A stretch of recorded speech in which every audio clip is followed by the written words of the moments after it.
No, Mark, don't start yawning. No, I'm ready. I will not. I'm good. I'm good.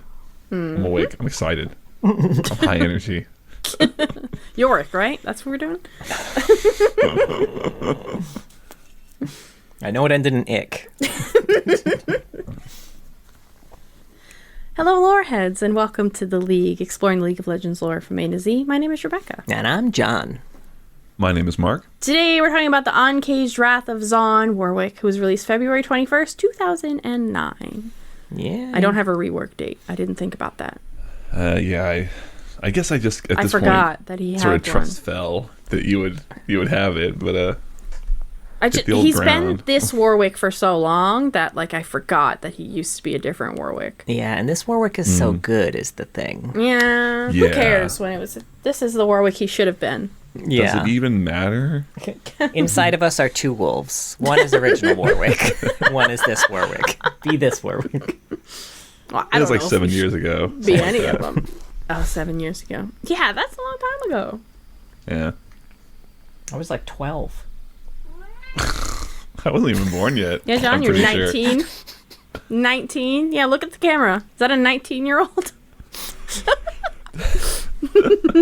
What's that TikTok audio with Judge Judy? You're 19? You look older. That's not a compliment. I'm telling you, you look older. Your mother looks better than you. Your grandmother looks better than you. Damn, you're getting it hard over there.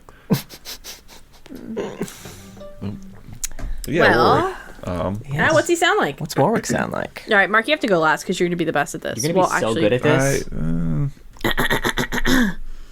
Let me try to get in the zone. Is that what he sounds like? Yeah. You're sounding a bit like the Walkers now. Oh, shit. That's the best I'm going to be able to do. I can't growl. This is a good audio content. Just coughing up our furball now. Is this ASMR? I think so. This is Warwick coughing up a hairball. No. Yordles, the alpha predator. Nailed it. Thank you. It's a good thing you It's the best practiced thing so I much.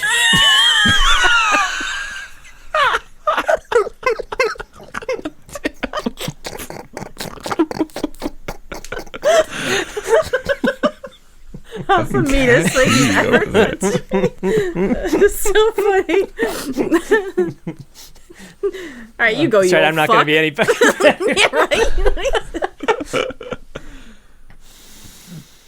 I run these streets. Now it's your turn to run. That's pretty good.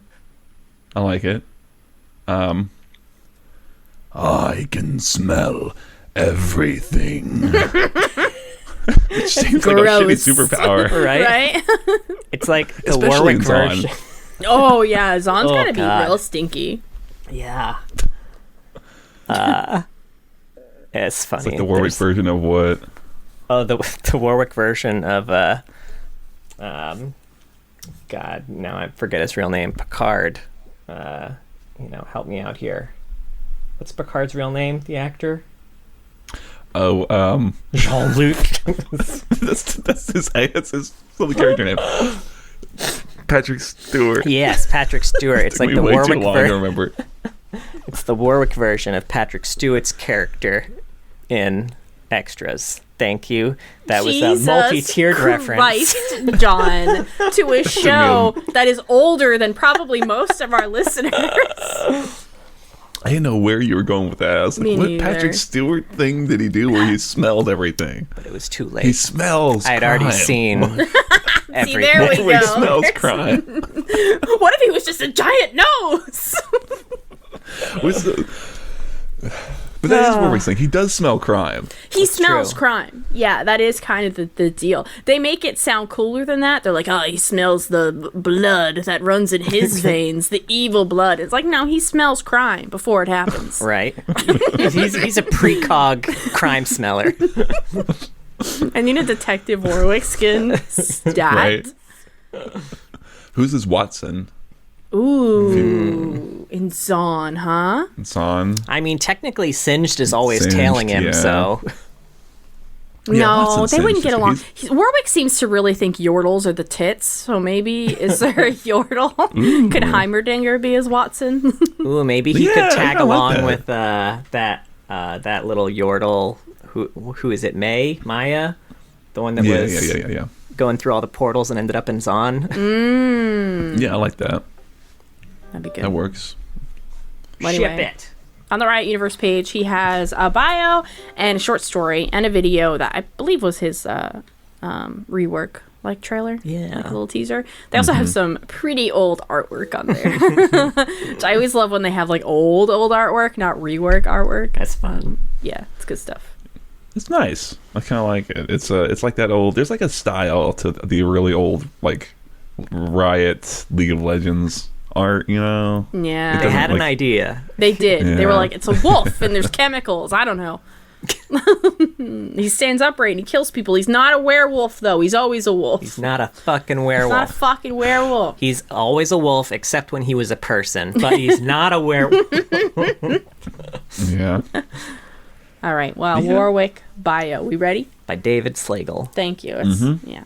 All right. Warwick was probably just a normal guy in Zaun. We don't know any of his backstory before Singe got to him, of course, except we kind of do now because of Arcane.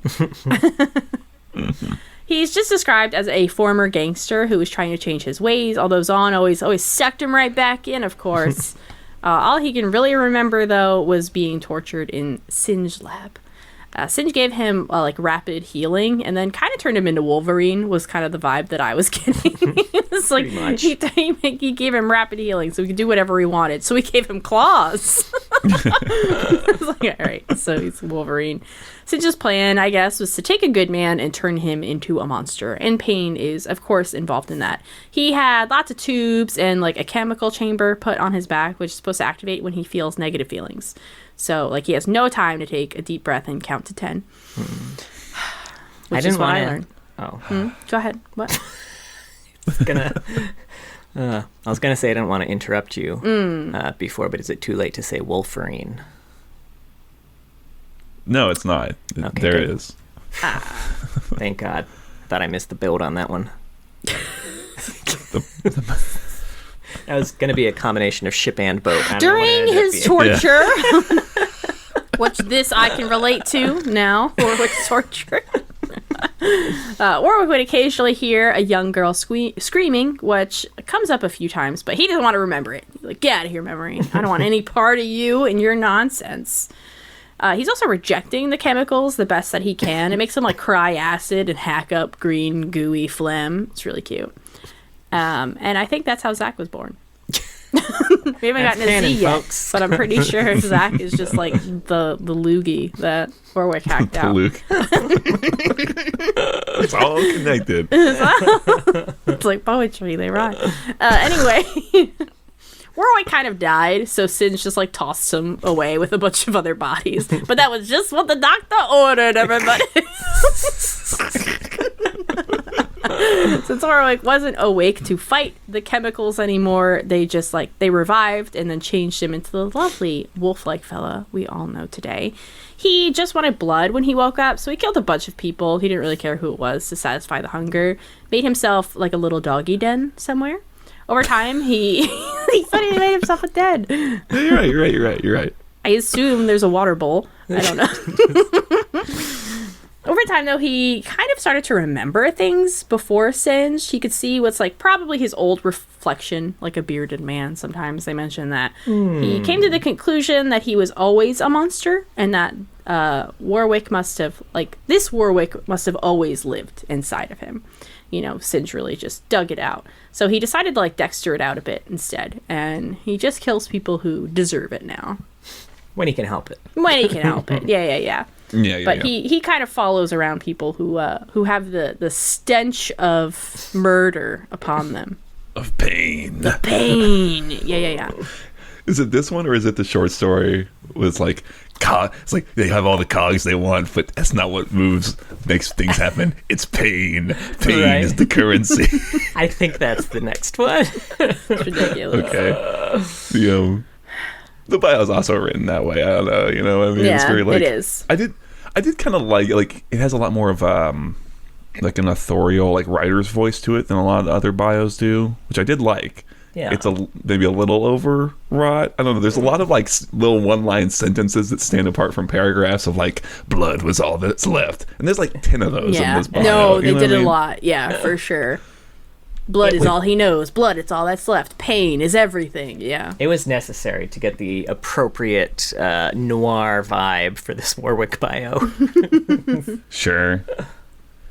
But yeah, I like the conceit of Warwick. I mean, we talked about Jesus, that's gonna be really hard to say. The rework being really good, and I do think it's like it is a lot of what I like about good League champion designs, where they take kind of a familiar archetype or trope, and then they kind of have a nice little additional. There's a third heat kind of to it to kind of make it a little more unique. You know, like the augmented werewolf situation thing going on. I don't know. I think it's a nice inspired stroke, I guess I would say, for just like the character overall, right? The visuals and whatnot.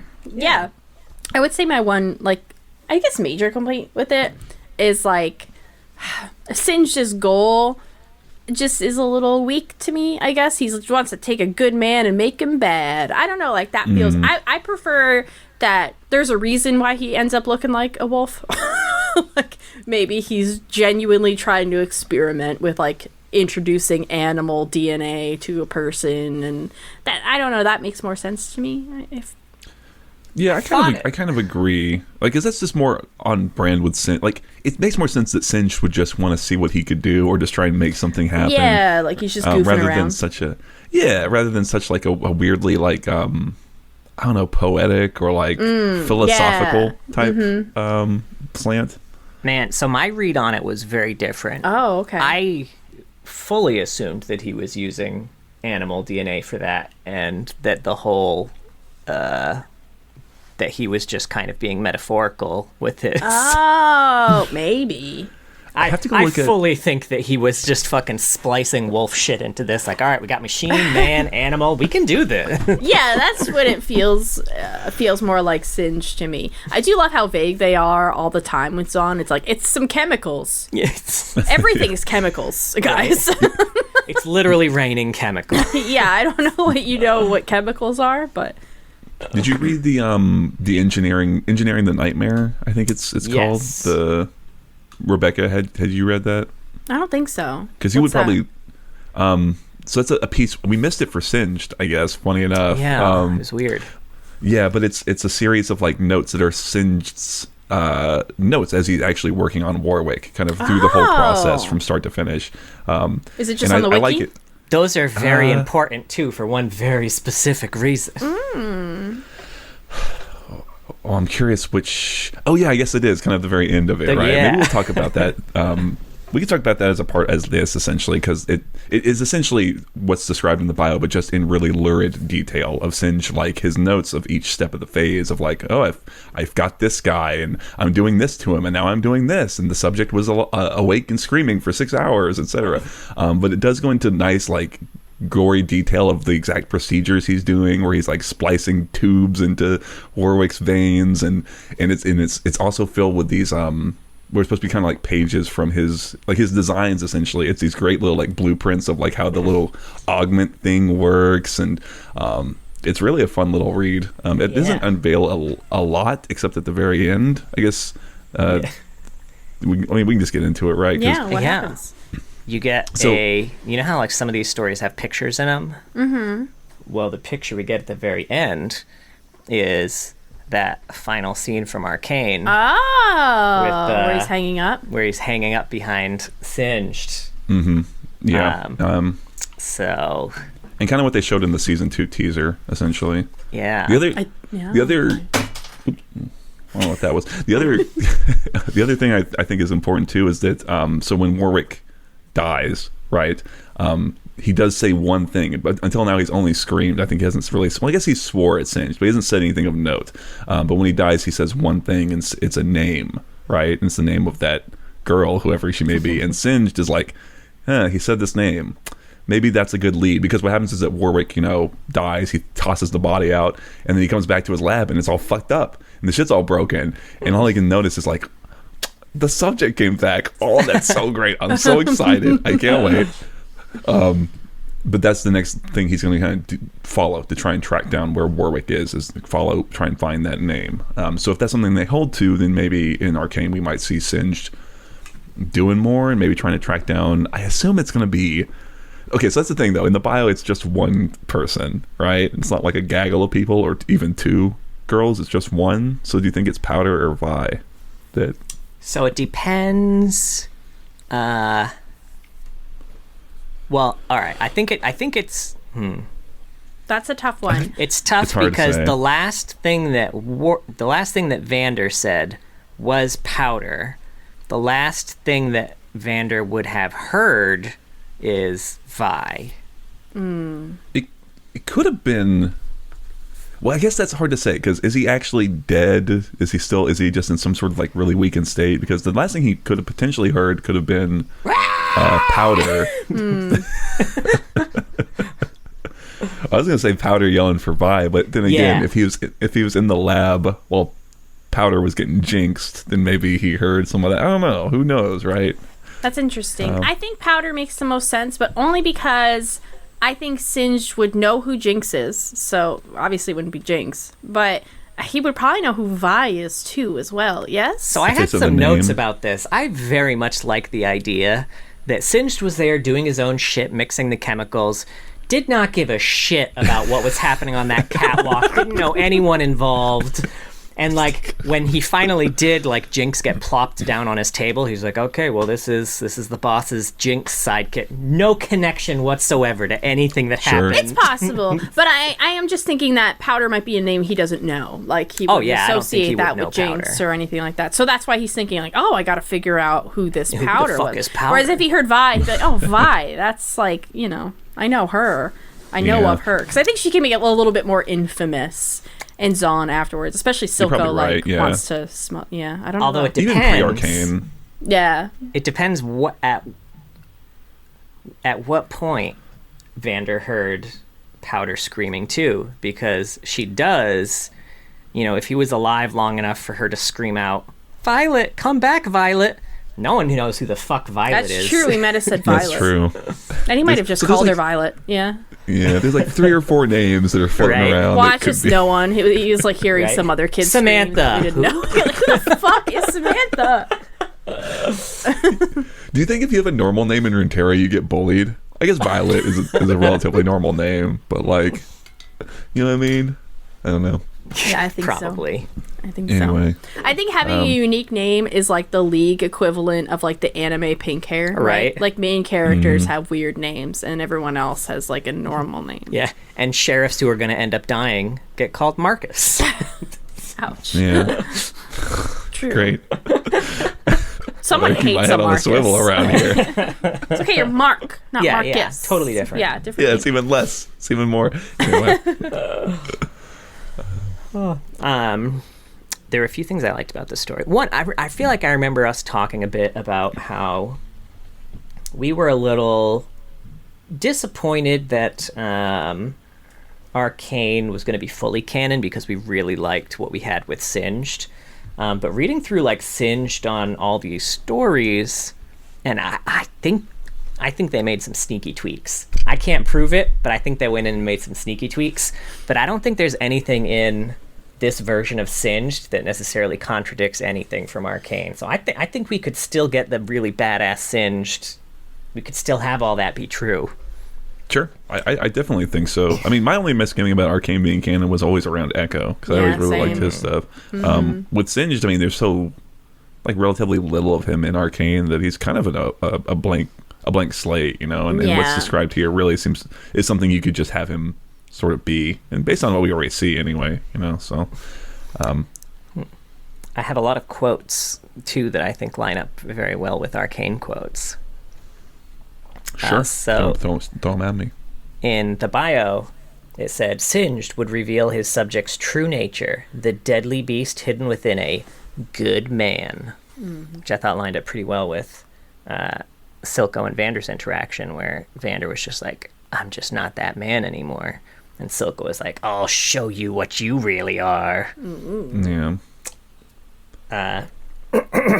Do Do you think that they might make it that Silco is aware that Singe had taken Vander? A werewolf? And maybe wanted him to do this experiment? Huh.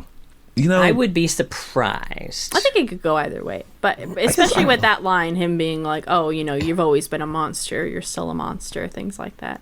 So he gives him to Singe, and he's like, yeah, bring out the monster I know is in there, you know. And Singe is like, oh, he really ran with it, you know. He was like, say less, King. I was being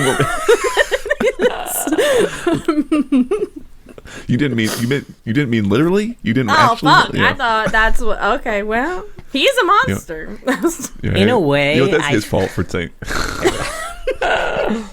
Forgetting that Singe takes everything 100% literally. To Silco's credit, I will say that I think if he did know, he would have been less likely to bring Jinx to Singe's operating table. Yeah, that's fair. Mm-hmm. Yeah. I mean, I think Singe knew he wouldn't be cool with it. Singe knocked his ass right out. Yeah. For sure. Yeah, I mean, I think to your question, Rebecca, I always kind of picked, or Jesus, my brain is farting. I always kind of thought that Silco maybe just had a little more respect for Vander than that. Like, yeah, maybe he was going to kill him, potentially torture him to death, but like something like that, maybe even too far, right? Yeah, that's fair. Desecration, but who knows? Who can say? Silco can. He's dead. Well, what does that even mean, right, man? We're in Terra. Maybe he didn't want to die real good. Right. He's just like a ghost. He's on Singe's table right now. he is the Warwick. thinker. Oh, yeah, sure. I don't remember enough about the thinker's backstory, so it's probably very easily refuted in there, but until I go back and read it. It said that he set up a den not far from a place that itched at the back of his now animal mind. There he continued the slaughter, not caring who fell to his claws. Which I remember thinking like, oh, I wonder where specifically that is. But it does then say it's in the Black Lanes. So he was in the lanes hunting indiscriminately, which seems pretty rude. Yeah, I mean, I guess there's well, who knows? There once upon a time maybe there were good people there, but as it is now, probably pretty shitty at this point. Right? That's true. It has gone to shit. That's what it would seem. You know, so you know whole we're town's going to shit. There's crazy werewolves. You know we're gonna get a revisit to the last drop, right? Some old busted last drop. 100%. Yeah. Yeah. I don't know, man. The more I was reading through all of Warwick's stuff, the more excited it really gets me for season 2. Because like the fact that he's gonna be there, and I don't know how big of an impact he's gonna have on season 2, but he's there, right? Like, yeah, I mean that's exciting. That's the one thing they've teased so far. Is like, is that right? Like, yeah, I'm really. I haven't actually watched the teaser because I never want to see anything when I know I'm going to watch something, but I know we'll probably react. No, I don't care. It's fine. It was like a little tiny teaser, but I know that And it wasn't a whole lot that didn't show up in the end of season 1. But that's exciting because like it's really showing how Zaun really like what it is, because we read a lot about a lot of monsters and a lot of them are in Zaun. Like it's not just full of people who are getting addicted to Shimmer and fighting for their lives. There's fucking creatures. Like there's a lot of creatures.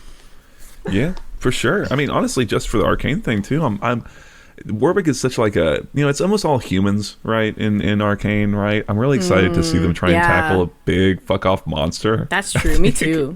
Damn, could you imagine Warwick and like Urgot going nuts in Arcane, tearing the place up? Oh man, I still have hope that Urgot is going to be the big bad, but I would lose my mind. I know. Wall shit or pants? Because we know we know Warwick's not going to be the big bad. He's going to be the anti-hero. Yeah. Sure. I would hope so. Yeah, that makes the most sense. Yeah, definitely. I have a few quotes here too, and these were a few. This was one of the things that I think may have been tweaked, but I can't prove it. He said, "Yet even as he surrendered to the beast, glimpses of his past began to haunt him. He saw a bearded man reflected in the eyes of a beggar as he tore out his throat. The other man looked somber, somehow familiar. there were scars on his arm. I don't remember that scars on his arm part being there, but like, I don't know. It's a very, very Arcane specific reference. Mm. Yeah, I wish I had, because I had read this lore at some point. I think, God, it must have been around maybe his rework. I don't know. Or I we were doing Singed, probably. Even before then, like before the podcast even, I knew Warwick's shtick, right, like, was this, that he did this, like he did the, like the Rorschach type thing. He, like you said, anti-hero, he kind of hunts people who are like bad and shit. And I know I looked at this bio. I can't tell you what lines may have been changed. I like the sneaky attic idea, because why not, right? Yeah. There was also a line here that I was really curious about, which was then answered in the follow-up story. But it said, when his hand was severed in the course of the experiment, Singed was able to reattach it, augmenting it with powerful pneumatic claws. And like, it definitely made it sound like the initial severing of the hand was a mistake. So I was really curious, like, what type of delicate procedure was fucking Singed doing where he just accidentally cut off an entire fucking hand? But for those who are for those who are interested, this was after he had injected him with something that was supposed to start with the transformation, and it said, a snapping of bone and sinew followed, reshaping the skeletal frame, and then a jagged shard ripped through the subject's wrist. He wrenched against the bindings, pulling until the joint cracked sharply, and his severed hand fell to the floor. So, you know, he didn't accidentally cut it off. Warwick accidentally ripped it off. Yeah. And wow, that's pretty victim blamey, I gotta say. I said accidentally. Right. And also, Singed doesn't reattach it. What happens instead is a weird little proto hand starts growing instead. And Singed it's like Singed sees it and that's all he can think about. He can't sleep the next night. 'Cause he's like, it's like when you have a new video game. He's like, I could be messing with the proto hand. I could be playing with the proto hand. What am I doing here? So he's like, yeah, let's put a weird claw on it. What else can I do to it? Right? He's not even like, he doesn't have a lot of experience putting claws on things either. He was just like, wait a minute, I've heard about this thing. I'm pretty sure it can be done. Let's give it a shot. And he literally is in his notes like, I'll see what else I can figure out to do with this thing. I don't know. Like, let's have fun with it, you know? I really like that. Those notes, man, that engineering the nightmare piece. It's really, I think I love the most, or the in-universe, like I said, the little blueprints of like, oh, here's a diagram of how this one rod A screws into slot B that goes into, victim C or something like that. It's it's really, there's a lot of like detail in it, I guess. There's a lot of attention, a lot of Excuse me, subject C. None of them are victims. They're all, they should be proud to be part of the scientific It's all scratched progress. out. Yeah. Yeah, I don't know. I like his conceit a lot. I think it's a fun, like I said, it's a fun trope, right? He's this big monster that's running around that has these pangs of guilt, and every now and then will stop himself, and sometimes won't. It's kind of, it's fun. I'll say I always love a monster who hunts monsters. That is something that I enjoy because I like following some just kind of vile creature who loves to murder people, but I feel a little bit bad when innocent people get murdered. So this is like the best of both worlds. Yeah. You know what I literally just thought of? And I did not put it together when I was watching the cinematic. You know the, which one was it? The, I think the Eye of the Beast cinematic? The Wild Rift one? Yeah. The one that leads directly into Wrath of Zaun. Yeah. When he sees that girl and then ends up grabbing his head and turning away, it's like the exact emotion that Vander made when he got shimmered up and then walked into the room with Vi and was like, and then interesting. Neat. I did like in that cinematic, I guess we'll talk a little bit about it now too, is that when he flees on the wall, that he kind of flees past is like a little Jinx graffiti, which is just kind of ubiquitous in Zaun, but it's still kind of nice, So, but yeah, do you want to do short story now? Yeah, want to do I mean, I guess engineering the nightmare would canonically be first. Yeah, and obviously we've talked a lot about it. It is like I described. It's Sin's research notes. Research notes. I don't have more to add like to the summary of it, but there are like I said, I really like the gory details of it all, where he's really getting into the horrible things that he's doing. I think he doesn't really like, and obviously he doesn't apply any sort of anesthetic or anything. So Vander, right, is just kind of awake for all of this. I did like the bit where he comes back to his lab and Vander is the subject, whoever is dead, and the first line is like, "I came back to that old familiar smell." I know what happened here. Oh, smelly smell. Somebody needs a change. I was trying to change him and he refused. Right? He's so fussy.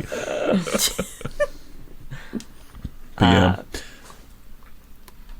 I don't have too much, like... Yeah. I only had a few notes for this one outside of what we've kind of already talked about. I do like...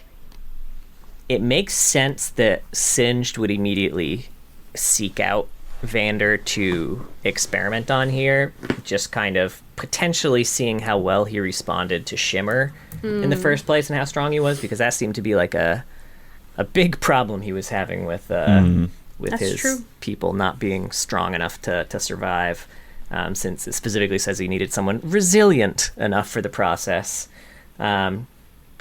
It is tough to imagine him surviving the explosion with enough strength to drag anyone anywhere, but technically we don't see what happens to him, so maybe he ducked down and he had a little hidey hole, and that's how he got away with just a face burn. Who knows? Sure, yeah. I don't know. Singe's face gets fucked up, because in this one too, after when Vander is like dying proper, there's like one last gasp where he is able to kind of break free, and he swipes Singed across the face. So I just like that his face is constantly getting fucked up. He's constantly getting hit only in the face. I don't know.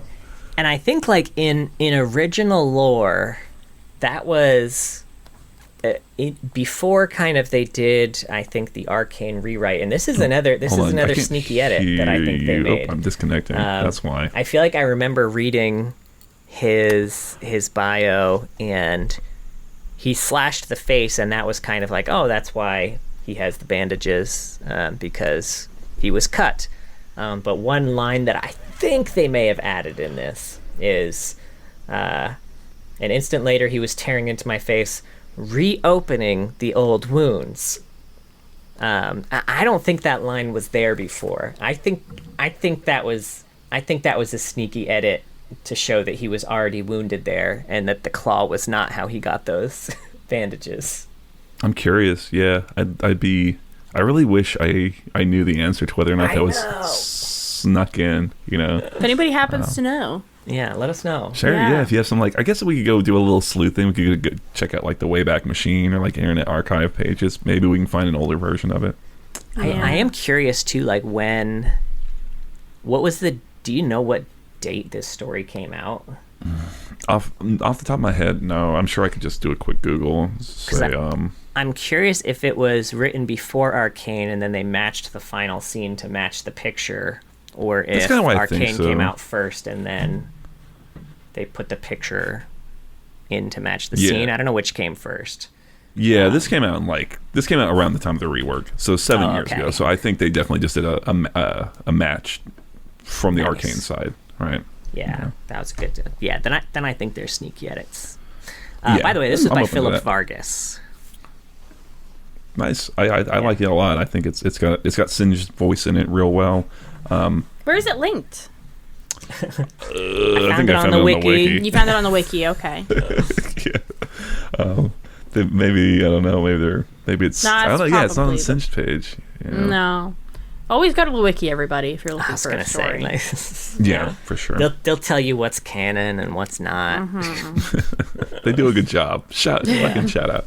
Yeah, seriously. Nice job, wiki editors. Mm-hmm. You make the world go round. At least fandoms. They make fandoms go round, for sure. Sure. What else is there, really, right? Right. You're the only reason I was able to get anyone to like me in Stardew Valley, wiki editors. Thank you. Literally, dude. Well, we take what we can get. Not giving every person a gift every day, just hoping, taking my own notes on what gifts they like. No, I'm gonna Google it. That's fine. Yeah, you want to do the other one too? Yeah, we got If They Run, also by David Slagle. Yeah. So I was surprised that this was told from Warwick's perspective. I assumed this was going to be some nameless victim who was going to get killed, but it's actually from his perspective, and it's he is. It starts out with him seeing they call them pneuma tube runners. They're like. They take messages back and forth between Kim Barons. They take things that are too important to just trust to the old, Pony Express or whatever, right? Like when you need a message delivered on the sly, you put it in these people's hands. He sees this Kim Baron. These people. That's what Singe does. I could see that kind of happening. Isn't like remember in Firefly when they were like smuggling those organs in that guy or whatever? Right? Yeah. So, I wouldn't be shocked if they put a pneuma tube in somebody somewhere. You know what I mean? Now I am curious. Like, am I wrong in thinking that pneuma tubes are specifically like those vacuum tubes that suck the messages to? So like. Why use a pneuma tube specifically if you're not going to use a pnuma tube to deliver it? You could put the message in anything. Yeah, I don't know. Just give them a fucking letter. You can hide it way easier. I kind of agree. You could. I don't know, man. Maybe it needs to go into a pneuma tube later. Also, pneuma tube is a lot of fun to say. I'm really enjoying how many times we're repeating it. Pneuma tube. I was thinking pneuma tube. Oh. God, I was thinking about pneuma. Okay. Yeah, so he's chasing this messenger who has a baron a message from some baron. Was it Spindle? That's what I wrote. Then it's probably that. Something like that. I don't think that's right. Has some message from a baron, and so he's chasing the runner, and he's specifically trying to kind of drive her towards a certain part of Zaun, and she almost kind of realizes it and is trying to sort of double back, but he's too spooky. He scares her too bad, and so he keeps kind of pushing her, and it becomes clear that he's not trying to actively kill her. He is using her as bait, because what he wants all of the gangers who will try and kill her to take the message. And lo and behold, when she gets to he talks about it like some sort of dank, deep pit of Zaun that like there's no escape out of, and where the worst people congregate, and when she gets kind of smoked out to there, lo and behold, some gangers show up. What do they call them? Gray Nails is the name of the gang. Yeah. The Gray Nails. They show up to take the tube, and but Warwick has a little miscalculation, because he thought that they'd see that she's got this really important message that will distract them, and then that gives me the opportunity to pounce. But they don't really seem to care about the message. They're just gonna do something to her. And so in that moment, he sort of leaps out and starts kind of fighting the gang, and as he's sort of fighting, he kind of gets overcome by this bloodlust, and it all kind of goes black. He doesn't remember if he killed the girl or if he didn't. He has like a little memory at one point of like her. She kind of sparks that memory of that girl, whoever it is, that's kind of in his past. But he doesn't. The beast took control. So who knows what happened? He just knows that he was still biting into meat when the last of them, scattered. And he hunts the monsters in Zaun, and because he is one, it's sort of where it leaves it, right? Yeah. Mm-hmm. But yeah, I don't know. I also like this. Like I said, I was really surprised it was from his perspective, I guess. Yeah, me too. But I thought it worked. I think it could have been easy to make it not work. Lots of times with big monsters, I kind of don't want to know what's going on in their head. But Warwick's got enough of he's a lot more.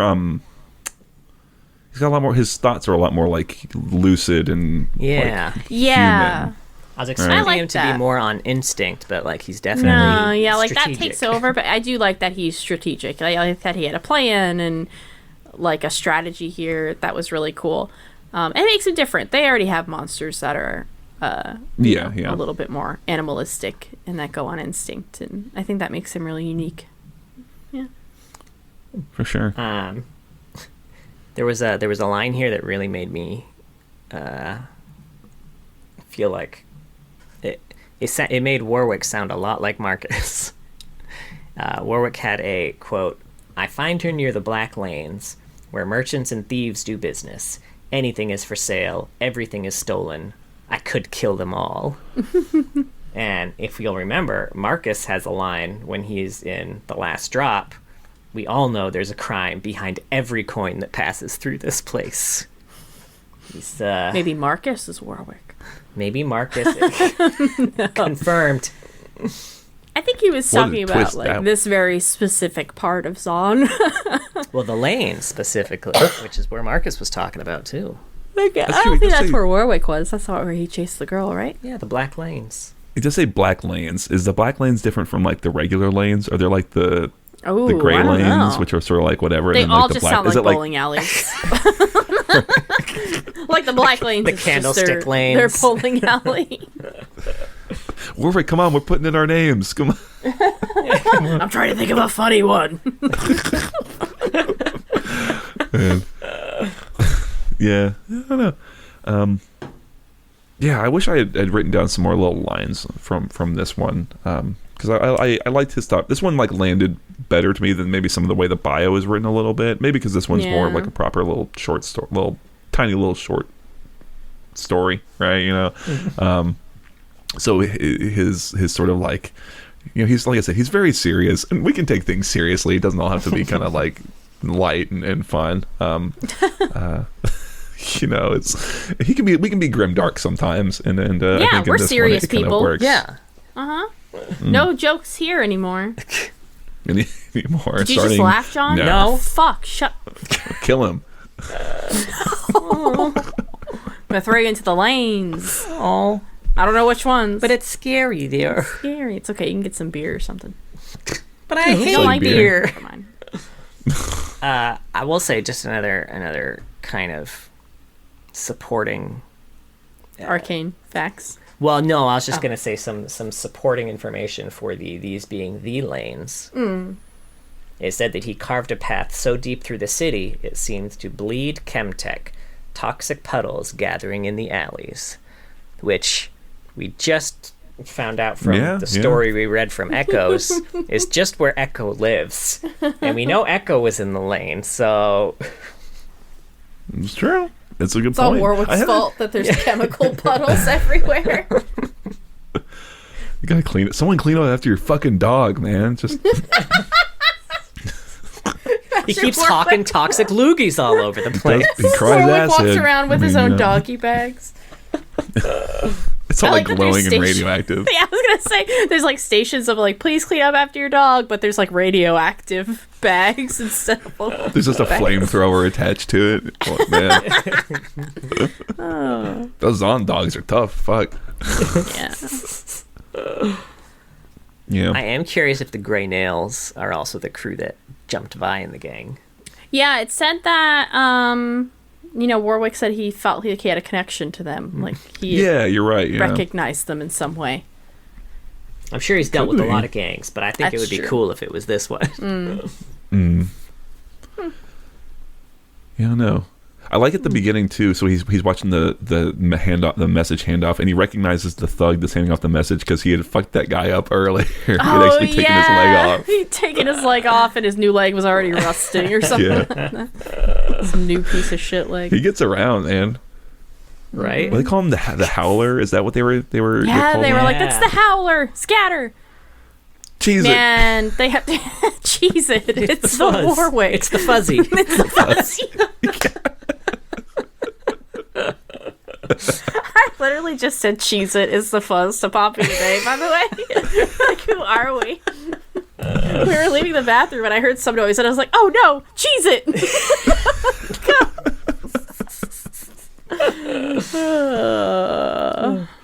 It's the fuzz. Oh, I love that. That's great. I do love it too, that they just know about it. They have to worry about so much shit, like other rival gangs. Imagine you're just doing your thing, mugging an innocent girl. Yeah, and then you hear howling, making an honest living, and then you have to worry about a fucking chemical infused werewolf that might jump out and kill you. Forget the enforcers. Piltover ain't shit, dude. Seriously, right? Yeah. God, could you fucking imagine? That's the thing where you just turn around like, fuck this shit, we're going back topside. Right? I don't care where we go. Literally anywhere else. I would never commit a crime again. If I had heard, like, all right, sometimes you might hear a howling and, like, a gigantic wolf is going to come out and try to, like, rip you limb from limb. He doesn't do this to innocent people. So don't try that. You throw someone else in your path and then you run. You're like, well, I'm never committing a crime again. Yeah. I've turned over a new leaf. The system works, right? Oh my God. But also, it would work on me. But also, if you give up crime because you're afraid of the wolf, some six-legged gun freak will kill you for being weak. That's fair. God, you're right. Damn. Yeah, it sucks to live in Zaun. It sucks there. It sucks to live in most places in Runeterra. That's true. Yeah. Now that I can think about it. Not a lot of nice pockets. They didn't make a lot of nice chill zones. Yeah. Parts of Ionia seem nice, except for all the orphans. Not that orphans are bad. Yeah, you do have to worry about the reigning orphans, but other than that, just get a strong umbrella, you'll be fine. The land tries to kill you. Yeah, that's true. As long as right? Noxus isn't invading, though, you're good. So bad. Now he is. I mean, obviously he's mentioned in Singe's bio, where we just kind of, he mentions that his new experiment. Oh, actually, that's where I got it. In Singe's bio, it says that his new experiment melding metal and human and animal got free. Clawed his face and then destroyed his lab and is now roaming Zaun. Huh, interesting. Could be anyone. We don't know that that's Warwick. That's true. Honestly, who can keep track? He could have some other. Now he also shows up in Convergence, which may or may not be canon. We don't have a definitive on this one. It's from before the cutoff of official canon. Who knows? But Warwick shows up a few times here. One time, Echo just kind of senses something is wrong, and then suddenly he's attacked by the Wrath of Zaun. He races through the sump, attempting to escape him, but he doesn't. So, cornered, he engages in a fierce battle with Warwick. He does manage to incapacitate him, just in time for future Echo to show up, who urges him to finish off Warwick, because Warwick's going to kill a lot of people in the future, but Echo's like, nah. That's in the future. That's a problem for future him to deal with. The future was like, all right. Fuck, man. Do you know how many other problems we have here besides Warwick? And then he shows up again. Echo's fighting a Chem Baron, and then Warwick shows up and, in fairness, attacks the Chem Baron.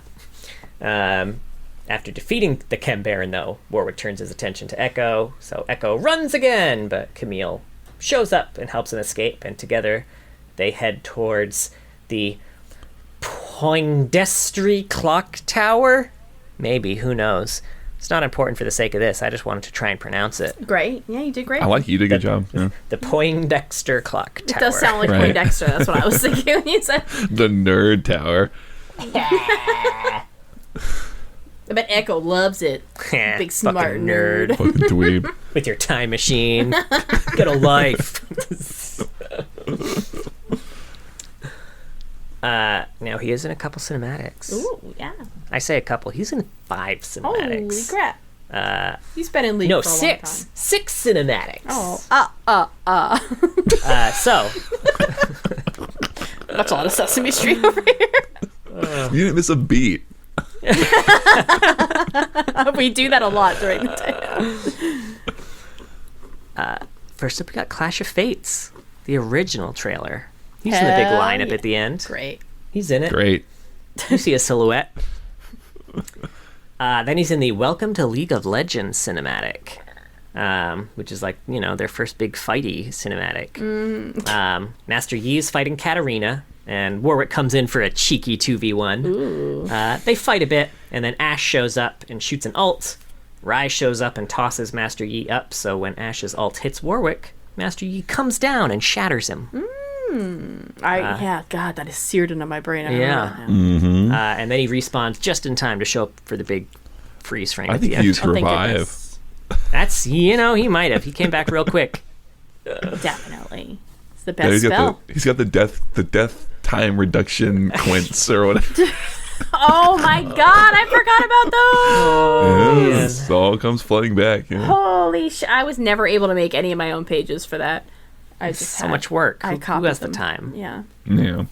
Just use pre-mades and then add one critical strike. The one crit. Yeah. Now he was also in the season 1 blooper reel. In the final freeze frame, he, along with everyone else, trip after Nasus does his little earth-shaking move, making for a final frame full of hilarity. They're falling. And then they got hit in the nuts. No, that's the second one. Oh, sorry. Which brings me to season 1 blooper reel part 2. Oh. At the end of this, Rise throws a ball, which pulls Nasus away from the fight because, he's a dog. Mm-hmm. Why was Warwick not also pulled away from the fight? Because he's a man. Mm-hmm. Yeah. So, there's that. Next up, we got Eye of the Beast, which was the Wild Rift cinematic, where this one, we get an interesting tidbit of information here, which I don't think is in any of the other pieces of lore. First of all, we find out that Warwick is subject 1088, and that Singed is keeping close tabs on him, just like he mentioned he did in his other experiments when he was in the Thinker story. How is he following around all these escaped experiments? Cameras. Do you think he has a tag on him? A little tracking tag? Probably. Like marine biologists do when they catch like a It'd be wild if he whatever. installed so much mech into all of them, and that was the one thing he didn't No tracker. install. Oh, fuck. I knew. I forgot. Damn it. It's all circled and underlined. Tracker. I barely know her. I think the subject number is in Engineering the Nightmare, actually. Oh, That took me a second to catch.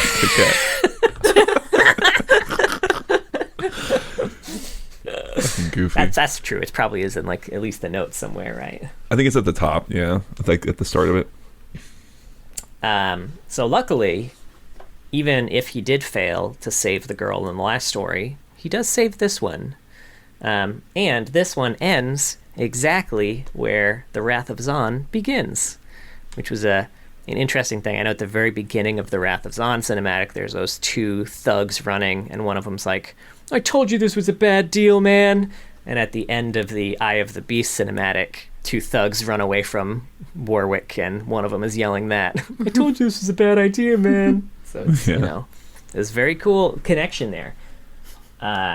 Which, Wrath of Zaun, I don't have a lot of notes for. I just wanted to mention, this is such a fucking good cinematic, and I'd forgotten how fucking good it was. Mm-hmm. It is really good. This, I think in the Q&A, we were asked, games you want in Runeterra, right? And I think I had said some sort of first-person shooter, Bioshock, System Shock thing in Zaun, which I still stand by based on this trailer. Yeah. But after watching the other one, I want a Mirror's Edge. Did y'all ever play or hear of a game called Ghost Runner? No. I don't think it's a first-person parkour, also kind of cyberpunk ninja situation. A lot of fun. And the perspective from that first cinematic of his blood scent, and he's kind of bounding off the walls following it. I want that. I want a first person Warwick Mirror's Edge action something situation happening in Zaun. Does that make sense? Be really cool. I didn't even really think about a point of view Warwick game, but that would be fucking awesome. Especially after the cinematic. Yeah. So those are my Put wants. It in VR too and go full hurl mode. I don't want that. I just would make me vomit fucking sure. My God. Fuck my shit up. I get up, so Riot. motion sick now.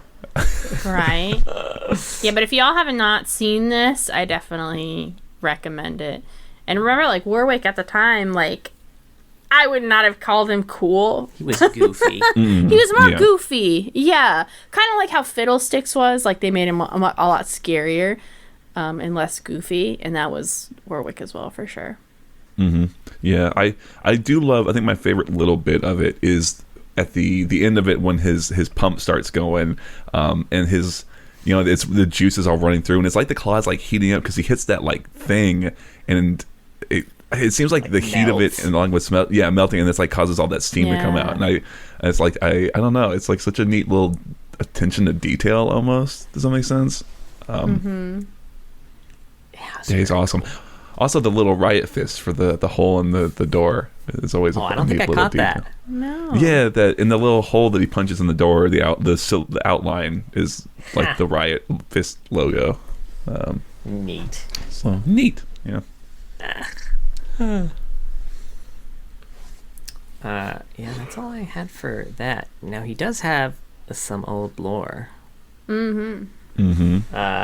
Which I have one version of the bio. I assume you're gonna have a different one if you wanted to talk about it. But I found like the pre-Soraka version. Interesting. So I've got two. So when you say pre-Soraka, do you mean, because there's the two that I read both involve Soraka. The second one involves a potion, and the first one involves kind of what we read in, God, I want to say maybe Karma's Judgment, where Soraka sort of like has had enough of his bullshit and turns him into a werewolf. Right? Yeah. So yeah, I've got the potion, one here. Okay. Yeah. So I think the previous one was kind of what we read in Karma's story, where he's just like a big bad alchemist that works for Noxus. Him and Singed. Singed is like his right-hand man, and they just fuck up Ionia, and eventually Soraka says enough and gives up her godhood and turns him into a big werewolf, as if like got him. That's gonna stop him.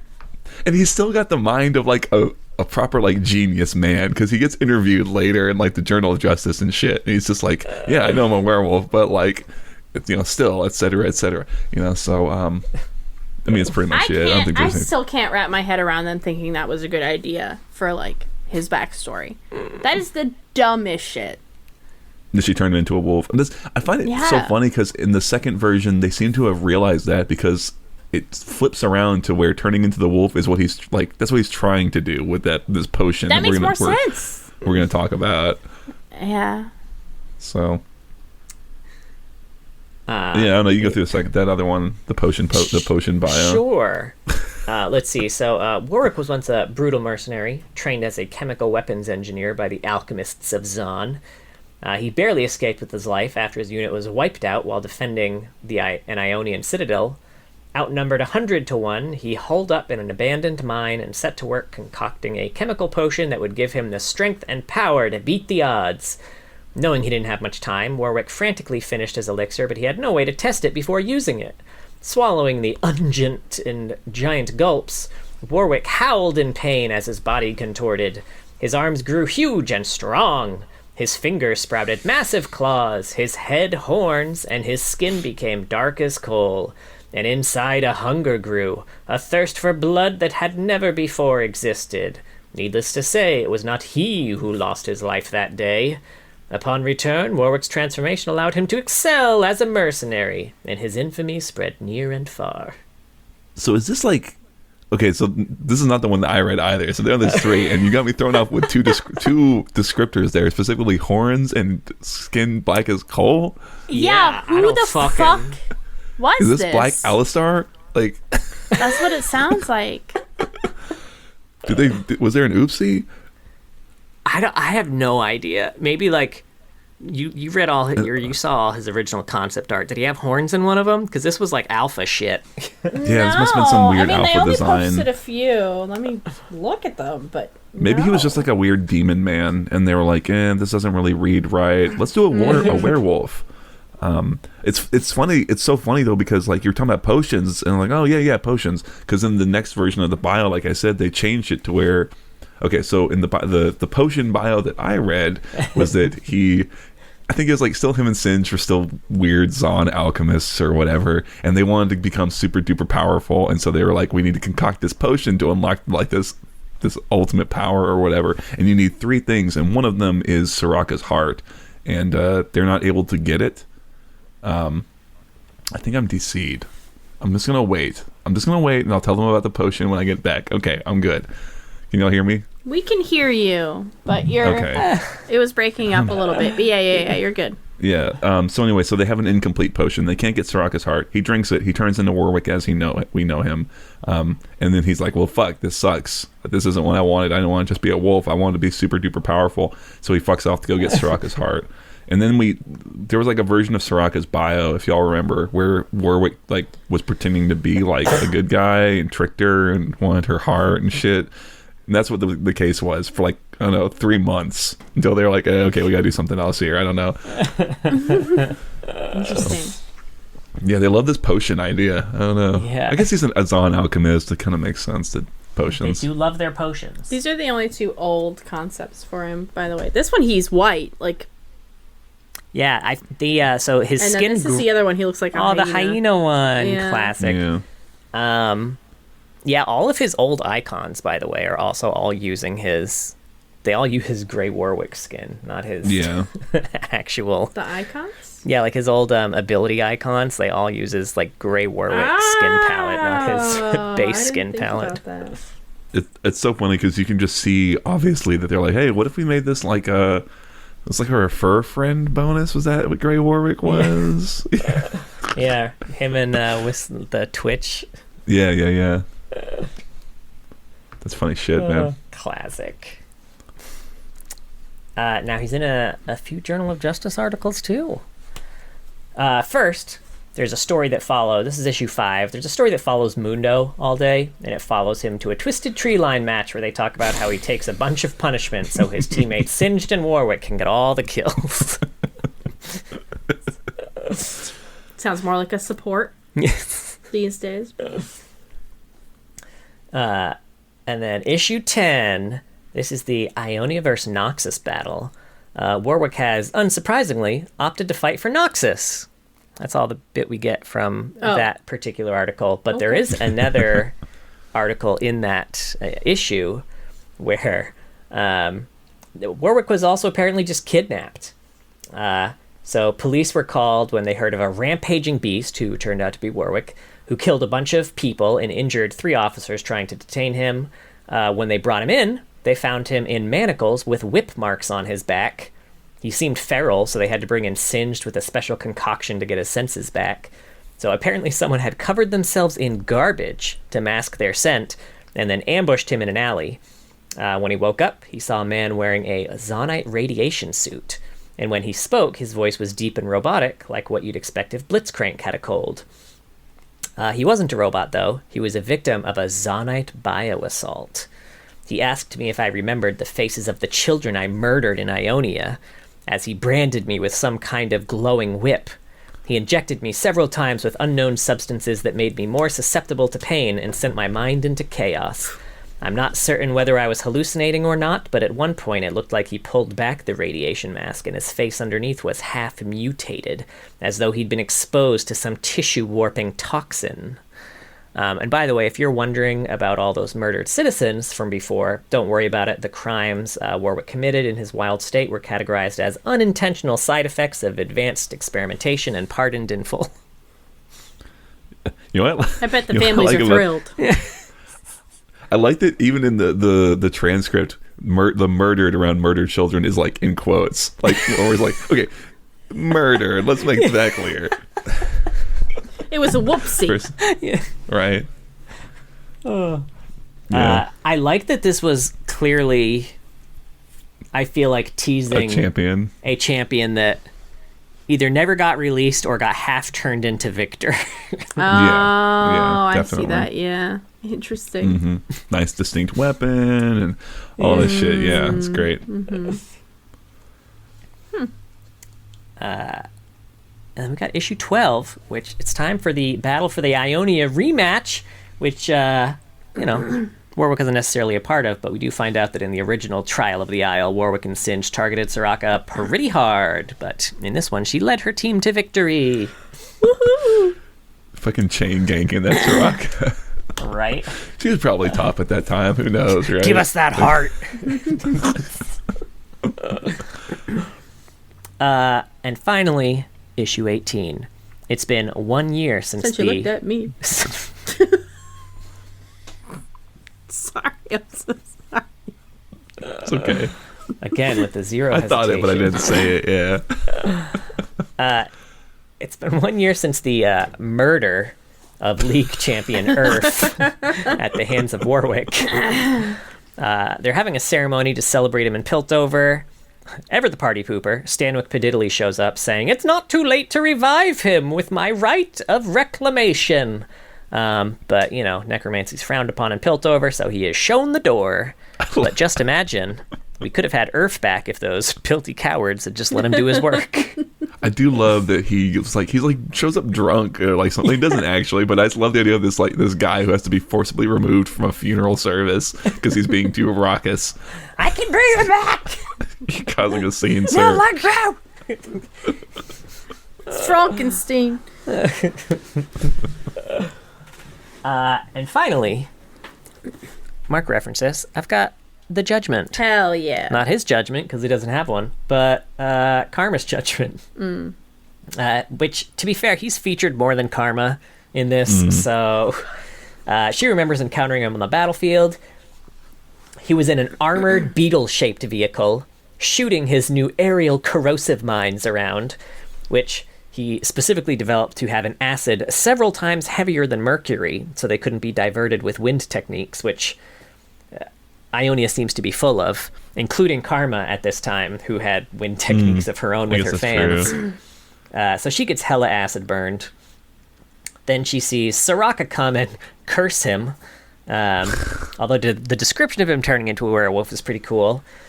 A blinding ray of light. Bless you. Oh, there goes the phone. She sneezed at a phone. Oh, man. What else is in there? Tickle, tickle. A blinding ray of light descended from the heavens, landing squarely on Warwick. He screamed as his skin melted away. His body contorted, muscles bursting outward. His head and limbs stretched, yanking joints apart and forming new ones. Long claws cut through the tips of his fingers and toes. He wrenched forward, then back, and when the spasm ceased, his spine was long and hunched. His high-pitched wail suddenly turned to gravel, and blue hair stabbed out from every pore in his body as he fell to the ground in a heap. Every pore? Every pore. Paul, Okay. you is a werewolf. Saying, there's a lot of pores on the human body. Just think about it. Well, Anyway.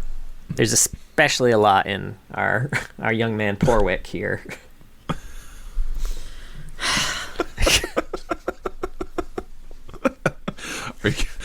Oh, man. I like it. Quote! Hey.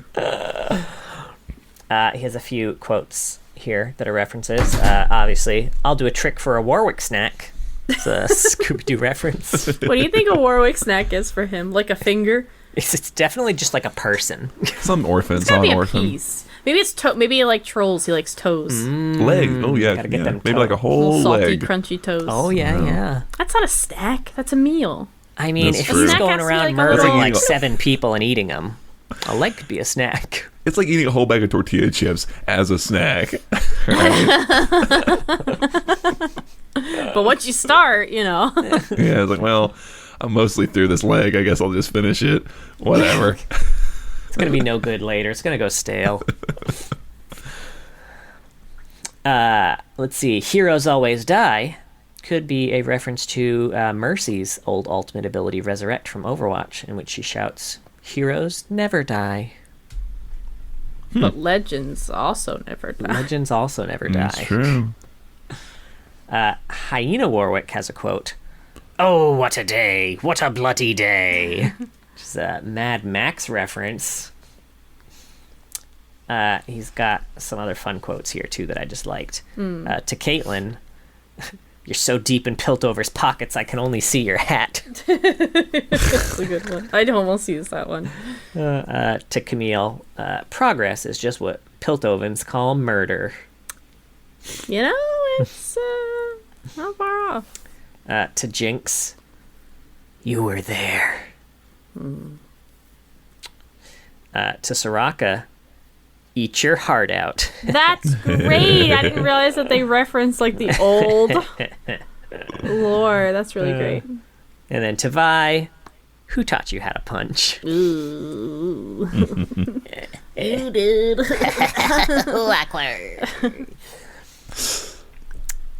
But yeah, that's it. Yeah. Yeah. Can I pee before we do AUs? Sure. Great. Sure. I'll wait. I mean, you can start them on.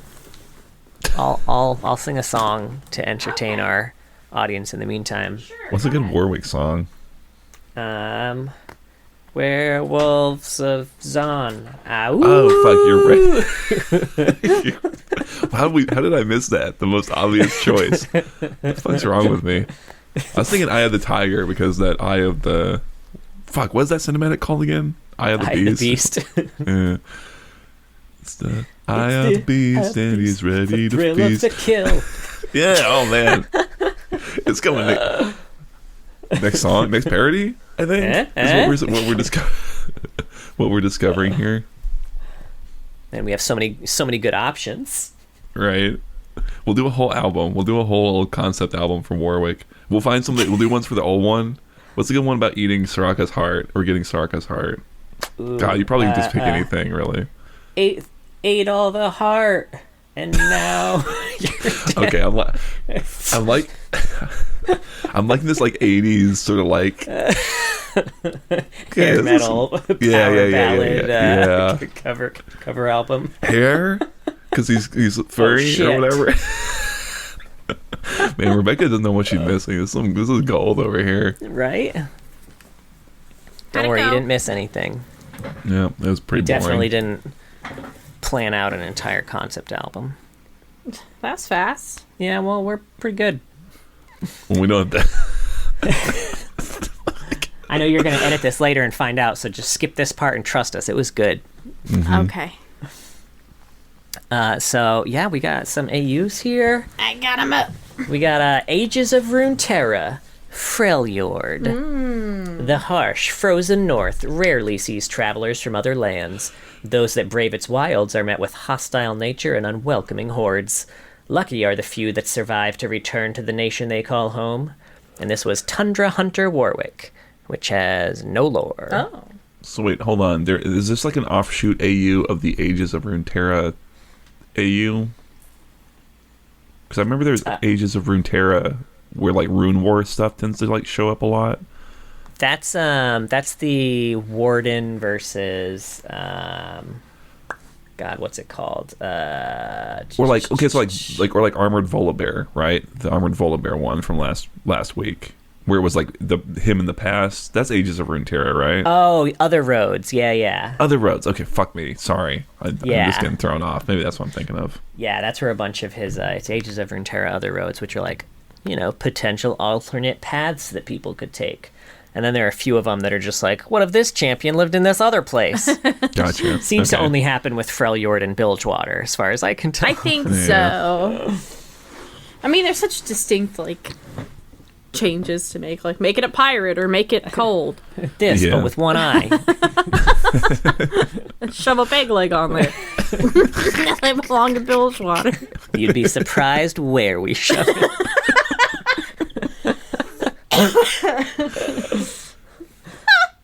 Just thinking of like third leg and them having their own little kids games instead of like pin the tail of the donkey. It's like pin the peg leg. Pin the leg on the pirate. Anyway. Yeah. Next up, we got the grind, Earth the Manatee. Oh.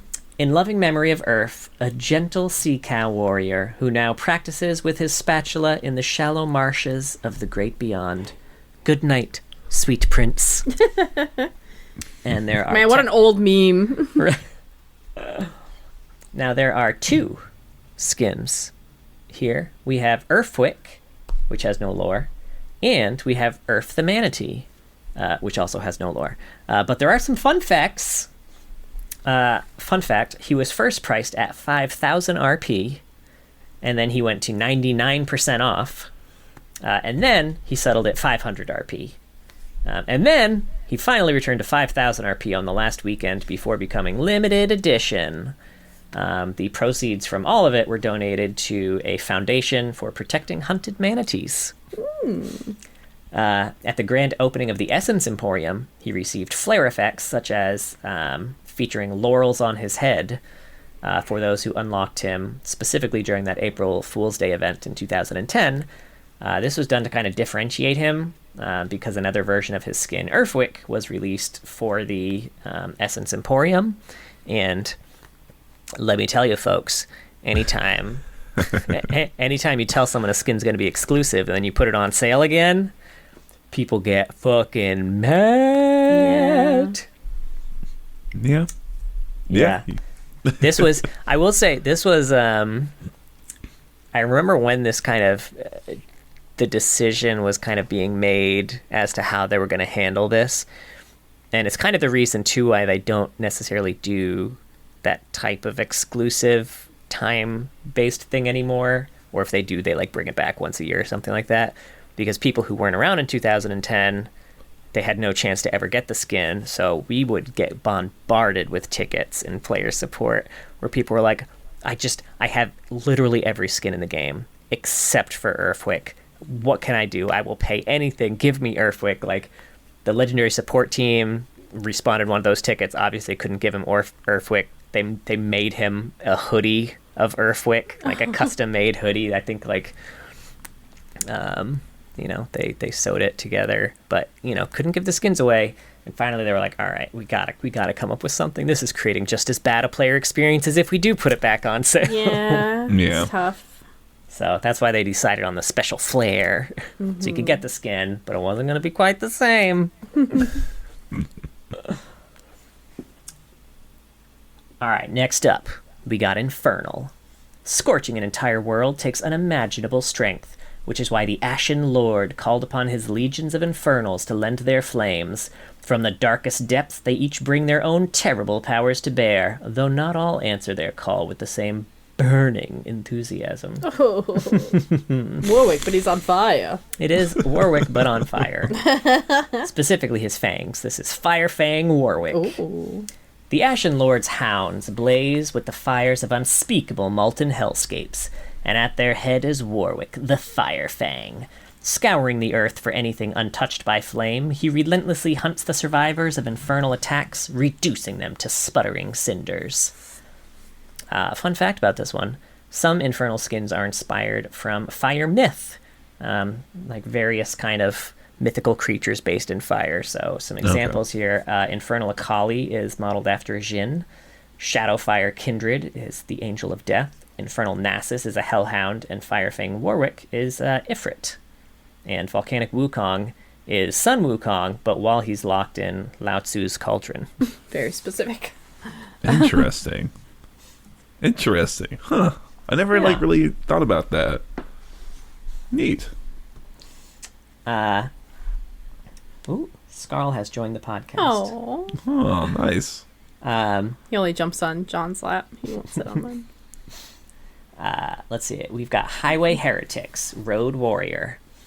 Out in the wasteland, the only gospel a road warrior needs is the hum of an engine, and the only prayers they hear are the curses of their enemies. This is Hyena Warwick. In the old days, hyenas were known as opportunistic hunters, famed for their violent infighting and chorus of inhuman laughter. Now, in the wasteland, not much has changed. I love the run animation on this. I wish I played Warwick. It's so good. Mm-hmm. And the laugh is great. Yeah, that too.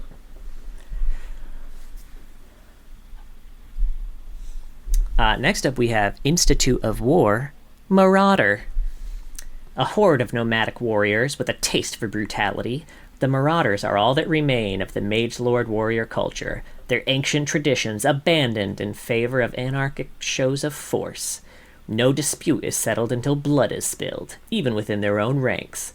They lost sight of what led their ancestors to war in the first place, and what ultimately led to their victory. This one's Marauder Warwick. Ancient writings concerning the rise and fall of the Mage Lords make curious references to runes and the cataclysmic properties they supposedly held. These mysteries are compounded by chimeric monstrosities such as Warwick, whose existence within the Marauder ranks defies any rational explanation. So he's like there, and he's like, "How did this guy get here? I don't know." Runes? I thought you invited it.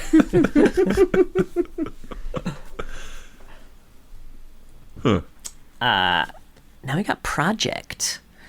Among the megastructures and packed streets of a future controlled by global corporations, a shadow war rages between rebellious augmented humans and newly empowered artificial beings. The winners will shape the course of history, and the losers will be forced to evolve. This one's Project Warwick. Plucked from the wastelands by a project research cell, Warwick has been irrevocably transformed into a horrifying new stage of transhuman evolution. A weaponized monster stripped of all remorse and programmed solely for violent suppression. Through the meddling of the ragtag outsiders, he escaped before being completed, and now rampages indiscriminately across the city. Now there are a few cinematics here. One is Outsiders, where we just get a very brief hologram of Warwick. Can be seen in it. But then, in Reckoning, it starts with Warwick being released from his project containment facility, seemingly by Pike. But then he rampages around for a bit, and it swaps to kind of like some in-game footage where he's having some, it follows members of Pike's Outsiders team fighting other project skins and winning, only to have Warwick pop out and just kill him and then move on to another group. Happens 2 or 3 times, and then finally Pike catches Warwick. They have a fight, and he ults him real good. Good for him. Yeah.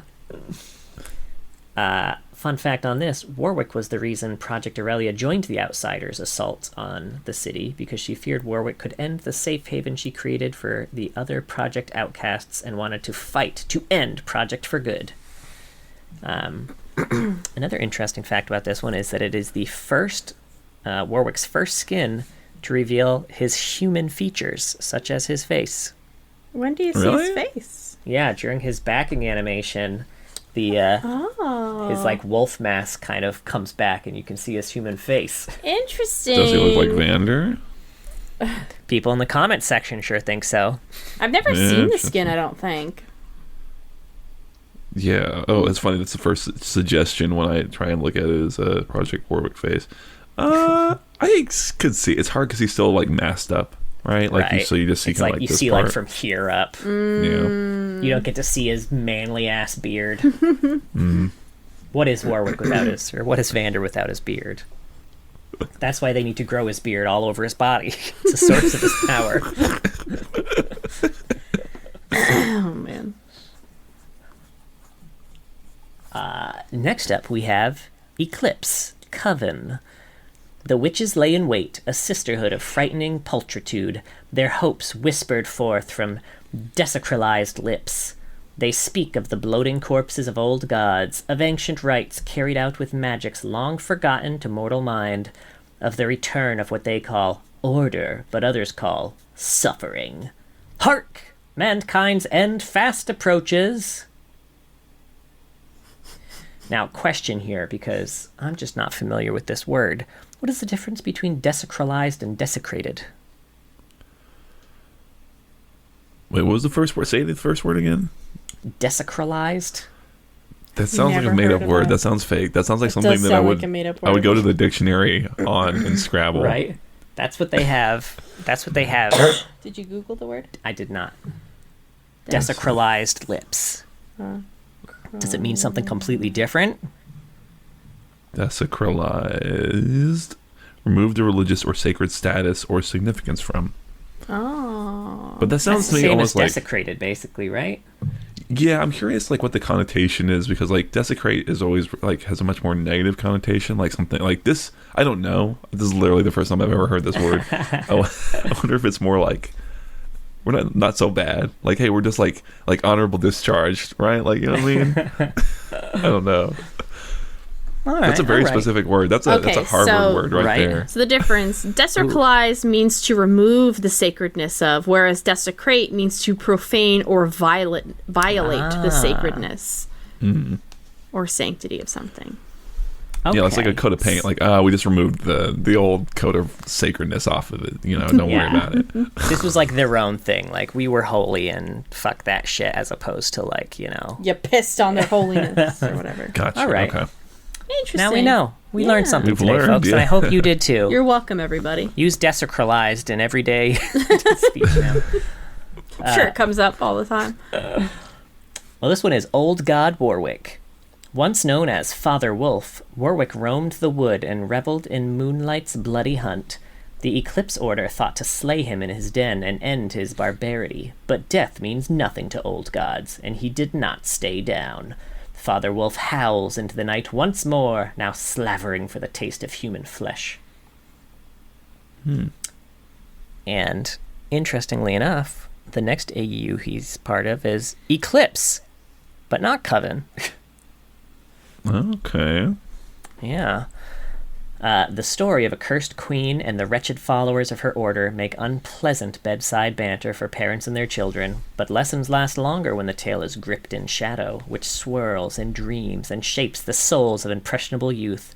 The nightmares are just nightmares after all, or so the adults pray. This is Grey Warwick.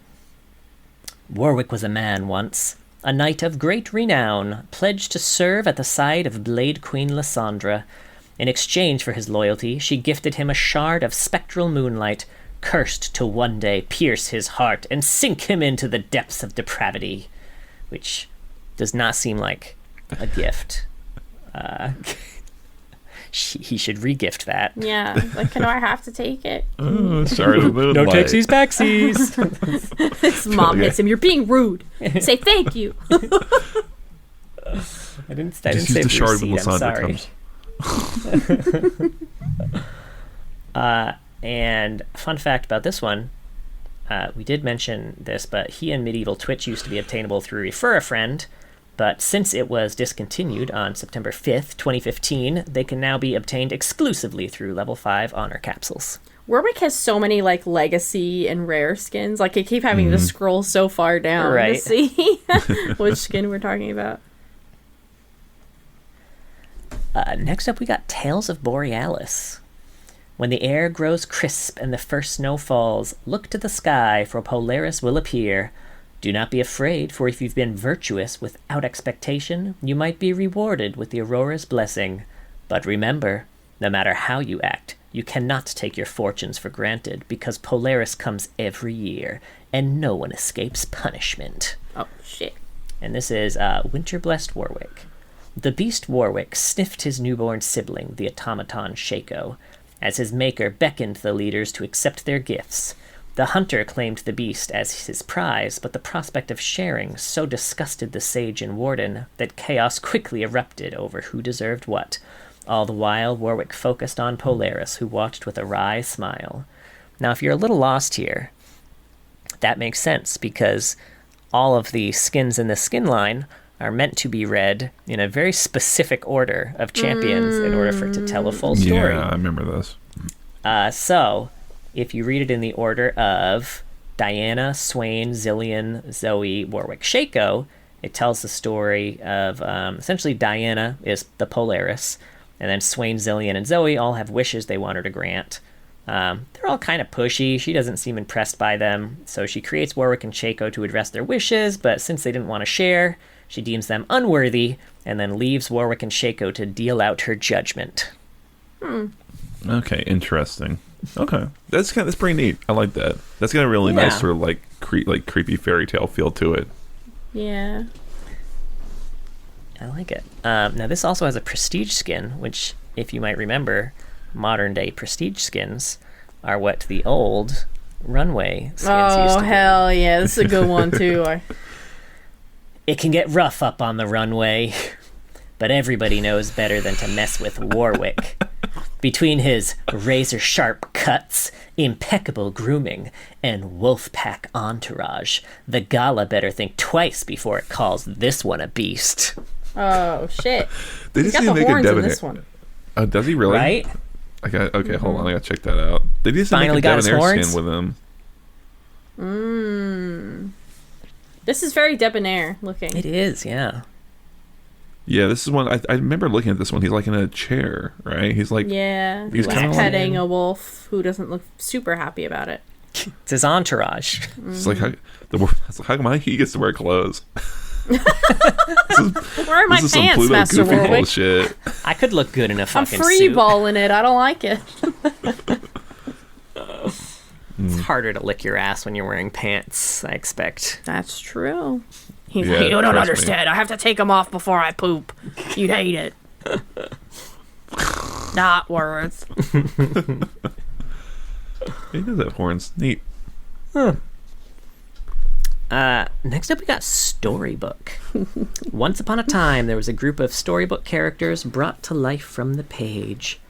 This one's Big Bad Warwick. Having recently eaten 3 stubborn hogs and a duck who couldn't run very fast, Warwick has pivoted into devouring kindly grandmothers and wearing their clothes. He then impersonates them to get close to their grandchildren, who he also devours. Warwick's a really bad guy. Oh, shit.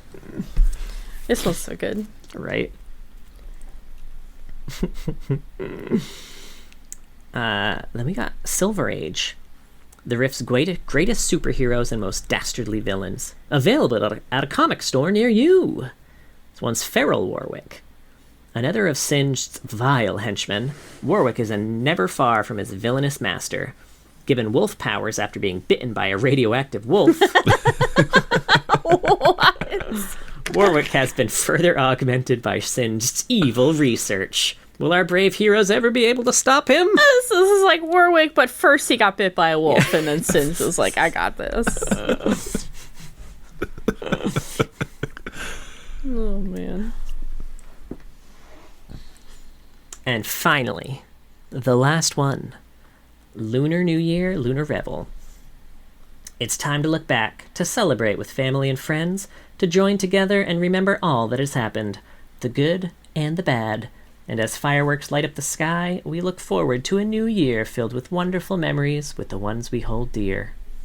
This is Lunar Guardian Warwick. Gifted to the Lunar Empress when she was a child, Warwick was raised alongside her to guard the immortal realm from an encroaching darkness. More beastly and feral than his companion Nasus, Warwick stands watch in the south, relentlessly pursuing foes to the ends of the world. This one has a short cinematic to go along with it called Unite Against the Dark. Long ago, a young empress, who's Lux, received 2 loyal guardians, Warwick and Nasus, who would stand beside her in the battles to come. As time passed, the 3 gradually grew apart, leaving the kingdom vulnerable to an ancient darkness. Morgana Cassiopeia. But this invasion only reunited the Guardians. The 3 demigods fought bravely to banish the darkness and bring forth a new age. An age of light. Can I ask that, like, going forward, whenever you say any champion name ever on this podcast, you do it like that? Morgana Cassiopeia. Be careful what you wish. And that's Warwick, everybody. Warwick. No, John has fun facts. Never mind. I do have some They're fun facts. Yeah. During development, he was simply called Wolfman. He's just a little Wolfman. Yeah. No longer a wolf boy, but a wolf man. Wolfman father. Original Warwick is voiced by Brian Summer, who also voices Tryndamere, Demon Blade Tryndamere, and Willump. And also voices Boggin in Warwick's rework teaser. Oh, yeah. He must be the guy. Yeah, that makes sense. Okay, interesting. Current Warwick is voiced by Dave B. Mitchell in Convergence and League of Legends, and Mitchell also voices Rise in various places. Oh, neat. Very interesting. How do you think that was for the old Warwick via voice actor to be like, hey, can you come in and do this voice where the new one comes and kills you? It's symbolic, you know? It's probably fun. I'm sure it's That is pretty a fun. gas.